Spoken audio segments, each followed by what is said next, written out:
Chère auditrice, cher auditeur, bienvenue sur cet épisode bonus du podcast de voixpoétique.com. Je suis David, votre hôte, et aujourd'hui nous allons étudier la voix secrète d'André Breton. Je suis persuadé qu'il existe des êtres qui sont porteurs d'une mission secrète. Des hommes dont l'existence entière se déploie comme un mystère nous restant à déchiffrer. André Breton fut l'un de ces rares initiés qui transformèrent la littérature en laboratoire spirituel, faisant du surréalisme bien plus qu'un mouvement artistique, mais une véritable voie d'éveil, un chemin vers les territoires inconnus de la conscience humaine. Derrière l'image du théoricien révolutionnaire se cache un chercheur de l'absolu, un moderne Nicolas Flamel qui cherchait non l'or vulgaire, mais l'or du temps, cette substance secrète inscrite sur sa tombe au cimetière des Batignolles. Lorsque l'on pénètre dans l'intimité de cette œuvre, on découvre que le surréalisme de Breton n'était pas seulement une esthétique de la transgression, mais une authentique voie spirituelle, héritière des traditions hermétiques et alchimiques, qu'il étudiait avec la passion d'un adepte. Sa quête perpétuelle d'un état de conscience élargi, ses expérimentations avec l'automatisme, ses recherches sur les coïncidences et le hasard objectif révèlent un homme habité par une soif mystique que ses contemporains ont souvent méconnue. L'aventure spirituelle de Breton commence véritablement en 1922, dans l'atmosphère feutrée de son atelier de la rue Fontaine. C'est là que se déroulent les célèbres séances de sommeil hypnotique, véritable laboratoire de l'esprit où le groupe surréaliste explore les territoires limites de la conscience.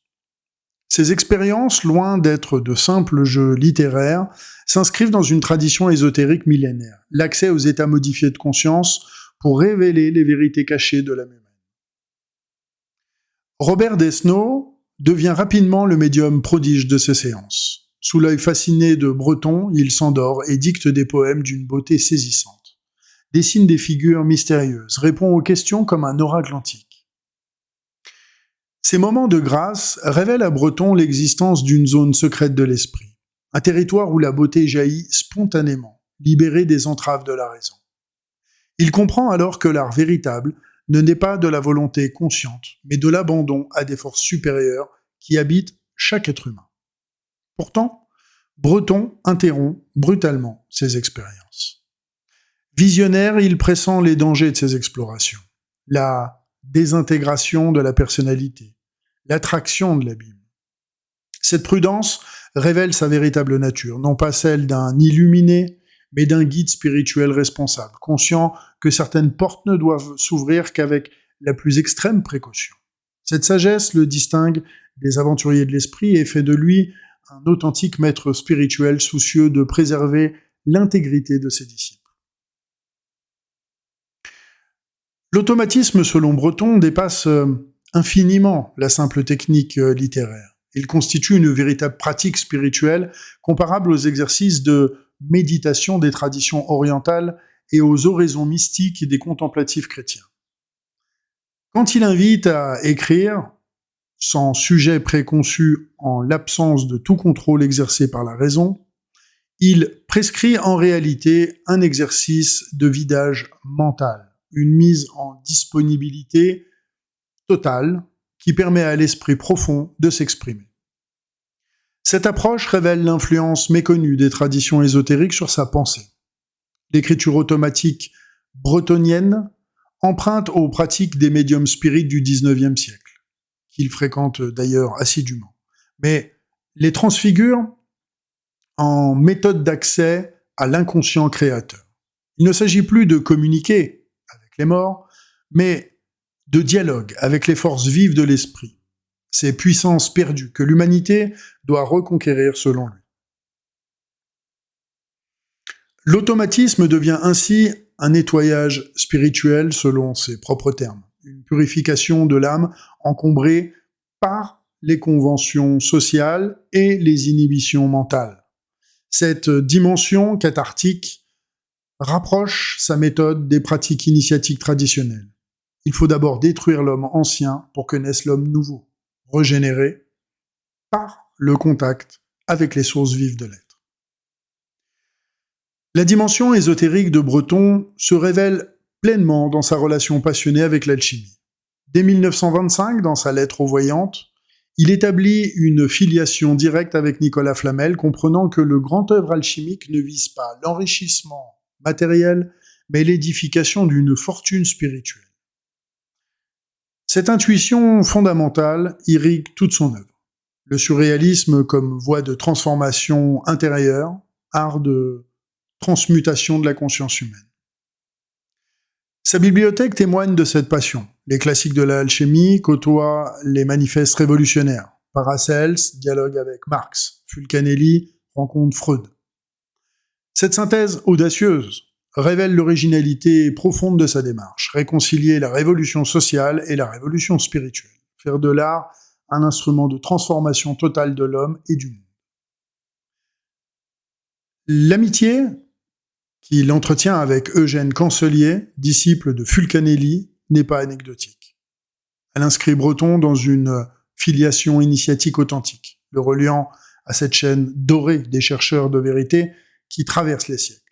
Leurs conversations, dans le salon des Lesseps, avenue Montaigne, nourrissent sa réflexion sur les correspondances secrètes qui unissent tous les phénomènes de l'univers. Cette imprégnation alchimique culmine dans Arcane 17, œuvre testament où Breton développe sa vision de l'ésotérisme comme système de comparaison de champs illimités, permettant de découvrir la mécanique du symbolisme universel. Il ne s'agit plus ici de littérature, mais de métaphysique appliquée, de science, des analogies universelles qui fait écho aux plus hautes traditions spirituelles de l'humanité. L'astrologie occupe une place secrète mais centrale dans l'univers bretonien. Cette très grande dame, fort belle, est venue de si loin, détient selon lui les plus hauts secrets du monde. Dans son atelier de la rue Fontaine, 19 thèmes astrologiques ornent les murs. Ceux de ses amis, de ses maîtres spirituels, de Baudelaire à Lautréamont. Cette galerie cosmique révèle sa conception de l'art comme science des influences subtiles qui gouvernent les destinées humaines. Sa fréquentation assidue de la librairie Chacornac du quai Saint-Michel le met en contact avec le milieu occultiste parisien. Loin d'être en dilettante, il étudie sérieusement les sciences traditionnelles, y cherchant les clés d'une compréhension renouvelée de l'homme et de l'univers. Cette démarche l'apparente au grand magicien de la Renaissance qui réconciliait art, science et magie dans une vision unifiée du cosmos. L'épisode de la séance de voyance du 7 janvier 1927 à l'Institut métapsychique international révèle un aspect méconnu de sa personnalité. Loin de se contenter d'observer de l'extérieur les phénomènes paranormaux, il s'y soumet personnellement, occupant la chaise 65 face au voyant Pascal Fortuny. Cette curiosité expérimentale témoigne de son approche scientifique du merveilleux. Il ne croit pas aveuglément, il vérifie, il expérimente. Il cherche à comprendre les mécanismes secrets de ses facultés extraordinaires. La beauté sera convulsive ou ne sera pas.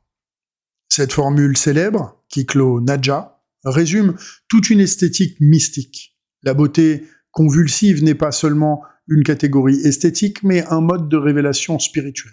Elle procède par saccades, par illumination fulgurante, qui déchire le voile des apparences pour révéler la vérité cachée des êtres et des choses. Cette beauté, érotique voilée, explosante fixe, magique, circonstancielle, emprunte son vocabulaire aux traditions initiatiques. L'érotique voilée évoque les mystères d'Éleusis où la révélation ultime se dissimulait sous des symboles sexuels. L'explosante fixe rappelle la coidentia, oppositorum des alchimistes. Cette union des contraires qui caractérise la pierre philosophale. Le magique circonstanciel désigne cette capacité de l'art à révéler les correspondances secrètes qui unissent tous les phénomènes. Pour Breton, cette beauté convulsive surgit dans les moments privilégiés où l'ordinaire bascule dans l'extraordinaire, où le quotidien se transfigure en merveille. Elle ne se commande pas, elle advient comme une grâce, transformant celui qui la perçoit en voyant capable de déchiffrer les hiéroglyphes secrets de l'existence. L'amour, selon Breton, transcende infiniment la simple passion amoureuse pour devenir une authentique voie spirituelle. Son amour fou emprunte autant au mysticisme courtois qu'aux traditions tantriques. L'union des contraires, la femme comme médiatrice du sacré, l'extase amoureuse comme anticipation de l'illumination mystique. Chacune de ces rencontres amoureuses devient une initiation particulière. Simone Khan lui révèle l'amour mystique et tendre. Nadja l'introduit au mystère du hasard objectif et de la médiumnité. Jacqueline Lamba incarne l'accomplissement prophétique de l'amour fou. Elisa Bindoff guide sa renaissance spirituelle après les ténèbres de la guerre. Ces femmes ne sont pas seulement des compagnes, mais des initiatrices qui lui révèlent différents aspects de la vérité amoureuse. Sa théorie de la femme-enfant puise aux sources de l'ésotérisme traditionnel, comme la Sophia des gnostiques ou la Shekinah de la Kabbale. La femme devient chez lui médiatrice entre le monde visible et l'invisible, gardienne des mystères, de l'inconscient créateur. Cette vision, loin d'être réductrice, élève la femme au rang de prêtresse de l'absolu, détentrice de ces pouvoirs perdus que l'humanité doit reconquérir. Le hasard objectif constitue peut-être la contribution la plus originale de Breton à la spiritualité moderne.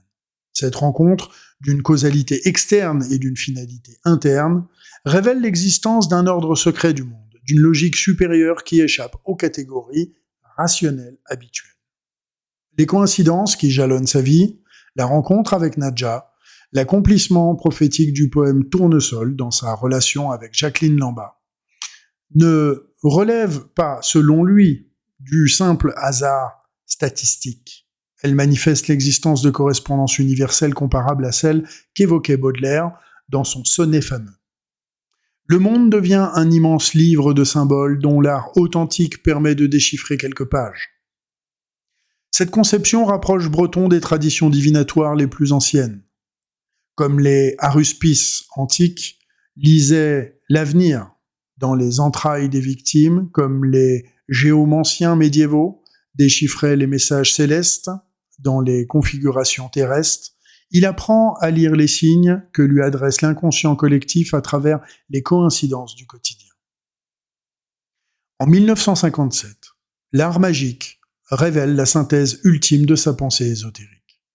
Cette œuvre testament affirme que l'œuvre d'art tire son origine de la magie et que tout art est magique, en tant qu'il permet de résoudre l'énigme du monde. Loin des esthétiques formelles, Breton revendique une conception opérative de l'art.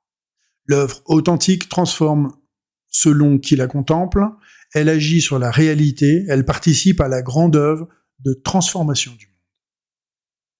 Cette vision magique de l'art s'enracine dans une compréhension profonde de l'hermétisme traditionnel. L'artiste devient un mage moderne, capable de capter les forces subtiles de l'univers et de les cristalliser dans des formes sensibles. L'œuvre d'art authentique fonctionne alors comme un talisman concentrant et redistribuant les énergies cosmiques pour élever la conscience de l'humanité. Cette conception dépasse infiniment le cadre de l'art pour embrasser une véritable anthropologie spirituelle. L'homme authentique, selon Breton, doit devenir artiste-mage, capable de transformer sa propre existence en œuvre d'art, de faire de sa vie un poème perpétuel ouvert sur l'infini des possibles. La vie quotidienne de Breton révèle un homme habité par le sens du sacré. Sa plaque mystérieuse 1713, qui orne sa porte, code secret désignant ses initiales AB, témoigne de son goût pour les symboles hermétiques. Cette discrétion initiatique révèle un aspect méconnu de sa personnalité, loin d'être un exhibitionniste de l'avant-garde. il cultive le secret comme un véritable adepte des sciences occultes. Son appartement, de la rue Fontaine, ressemble davantage au cabinet d'un alchimiste que d'un simple logis d'écrivain. Plus de 5000 objets y créent un univers analogique fascinant. Masques océaniens, sculptures précolombéennes, minéraux ramassés au hasard des promenades.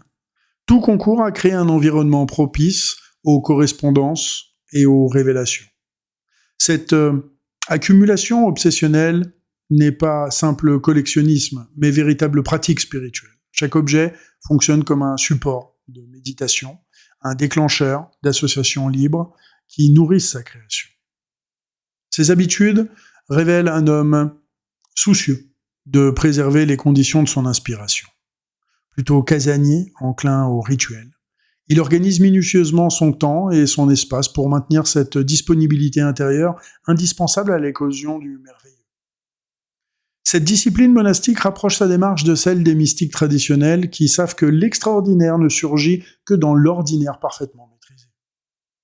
Autour de Breton se constitue progressivement une véritable fraternité spirituelle qui dépasse largement le cadre littéraire habituel.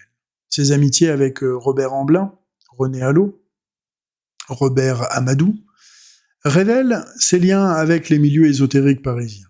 Ces hommes ne sont pas de simples connaissances intellectuelles, mais des compagnons de route dans la quête de l'absolu, des chercheurs unis par la même soif de transcendance. Sa correspondance avec Paul Éluard révèle la dimension fraternelle de cette aventure spirituelle. Les lettres d'Éluard témoignent d'une admiration qui confine à la vénération.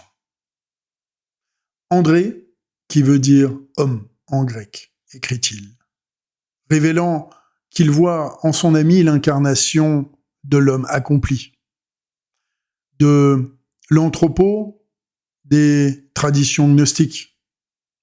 Cette fraternité élective unit des êtres conscients de participer à une œuvre qui les dépasse, à une régénération de l'humanité par l'art et la poésie.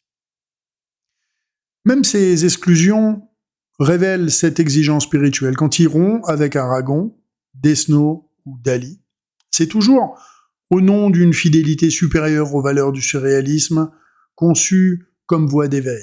Ces ruptures douloureuses témoignent de son intransigeance mystique. Il préfère la solitude à la compromission, l'authenticité à la facilité mondaine. Les voyages de Breton prennent la dimension de véritables pèlerinages initiatiques. Sa découverte de la Martinique et sa rencontre avec Aimé Césaire révèlent sa capacité à reconnaître les manifestations authentiques de l'esprit surréaliste sous toutes les latitudes.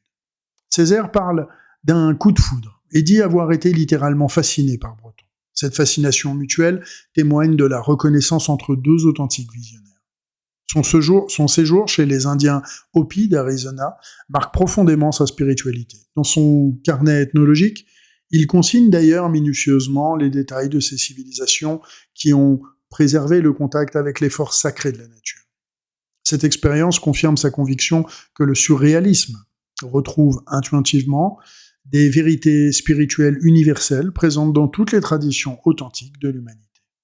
Son passage en Haïti prend des dimensions prophétiques. Ses conférences sur la poésie et la liberté contribuent au renversement du dictateur Lescaut. Cette synchronicité révèle la dimension opérative de sa parole, loin d'être simple théoricien. Breton devient un véritable mage du verbe, dont les incantations transforment effectivement la réalité. L'influence de Breton sur ses contemporains révèle sa dimension de maître spirituel authentique. Denis de Rougemont évoque sa présence d'esprit indiscernablement ironique, admirante et solennelle, et s'exclame qu'on lui donne un royaume. Cette reconnaissance spontanée témoigne du charisme particulier de cet homme qui incarnait les valeurs qu'il prônait. Aimé Césaire le décrit comme un détecteur prodigieux, une sorte de tête chercheuse, capable de flairer la poésie authentique, comme n'importe quel pollen dans l'air. Cette métaphore révèle une faculté quasi surnaturelle. Breton possède cette sensibilité spirituelle qui lui permet de reconnaître immédiatement les manifestations authentiques de l'art et de l'esprit. Sa pédagogie spirituelle passe moins par l'enseignement direct que par l'exemple et la contagion. Comme tous les véritables maîtres, il transforme ceux qui l'approchent par sa seule présence, leur révélant les possibilités d'être qu'ils ignoraient posséder. Le surréalisme devient ainsi moins une école esthétique qu'une méthode de développement spirituel, une voie de révélation des potentialités créatrices enfouies en chaque être humain. Les dernières œuvres de Breton révèlent la maturité spirituelle de sa démarche. Arcane 17 synthétise toutes ses recherches ésotériques dans une vision renouvelée de la condition humaine. L'arcane 17 du tarot, l'étoile, symbolise l'espoir et la régénération après l'œuvre. Cette carte choisie comme emblème de son livre Testament révèle sa fonction ultime, guide vers la renaissance spirituelle de l'humanité après les ténèbres de la guerre et de la barbarie.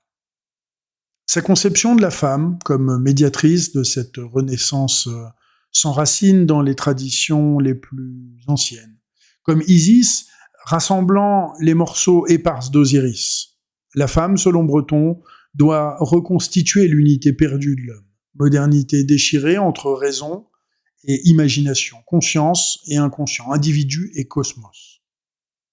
Cette vision prophétique fait de Breton un précurseur des mouvements spirituels contemporains qui cherchent à réconcilier Orient et Occident, science et tradition, révolution sociale et transformation intérieure. Son message demeure d'une actualité brûlante. L'art authentique peut encore sauver l'humanité en lui révélant les dimensions oubliées de son être. Aujourd'hui, quand je relis Breton avec les yeux de la spiritualité contemporaine, je découvre un homme infiniment plus riche et plus complexe que l'image traditionnelle du chef d'école avant-gardiste. Derrière le théoricien révolutionnaire se révèle à moi un authentique mystique de la modernité, un chercheur d'absolu qui a su transposer dans le langage de son époque les vérités éternelles des traditions spirituelles. Son influence souterraine irrigue encore nos recherches contemporaines sur les états modifiés de conscience, la créativité, les synchronicités, la transformation spirituelle par l'art. Psychologue transpersonnel, artiste visionnaire, chercheur en conscience, retrouve chez lui des intuitions fondamentales qu'il développe avec les outils de notre époque. Le surréalisme, selon Breton, ne fut jamais un simple mouvement artistique, mais une véritable voie d'éveil adaptée à l'homme moderne. En révélant les pouvoirs cachés de l'imagination, en explorant les territoires inconnus de l'inconscient, en déchiffrant les correspondances secrètes du monde, il a ouvert des chemins que nous continuons de parcourir encore aujourd'hui. Sa tombe ornée du château étoilé, cette pierre en forme de sceau de Salomon, trouvée à Dôme, peu avant sa mort, témoigne jusque dans la mort de sa fidélité aux traditions hermétiques. Cette pierre devient le symbole parfait de son œuvre, un talisman capable de transmettre aux générations futures cette soif de l'absolu qui animait toute sa démarche. « Je cherche l'or du temps », avait-il écrit en 1924. Ces mots, gravés sur sa tombe, résument toute une vie consacrée à la transmutation spirituelle. Car l'or qu'il cherchait n'était autre que cette substance précieuse qui transforme l'existence ordinaire en aventure extraordinaire. La poésie conçue comme voie royale vers les mystères de l'être. Ainsi, André Breton demeure-t-il au-delà des modes et des polémiques, l'un des rares guides spirituels authentiques qu'ait produit la modernité occidentale. Son message continue de résonner pour tous ceux qui refusent la désacralisation du monde et croient encore au pouvoir transformateur de l'art et de la poésie. Dans un monde où l'homme semble avoir perdu le contact avec les dimensions sacrées de l'existence, la voie tracée par Breton garde toute sa pertinence. Faire de sa vie une œuvre d'art, transformer le quotidien en merveille, retrouver ces pouvoirs perdus que l'humanité doit reconquérir pour accéder à sa véritable destinée. Le surréalisme fut bien, selon la formule de Pierre Desnaux, cet ordre secret qui résume le mot de magie. Une magie comprise non comme superstition ou illusion, mais comme science suprême de la transformation. Transformation du regard, de la conscience de l'être tout entier, ouvert sur l'infini des possibles. Telle fut la véritable révolution bretonienne. Avoir montré que l'art authentique demeure la voie royale vers cette surréalité où se réconcilieront enfin tous les contraires qui déchirent l'homme moderne. C'était David pour le podcast de voixpoétique.com.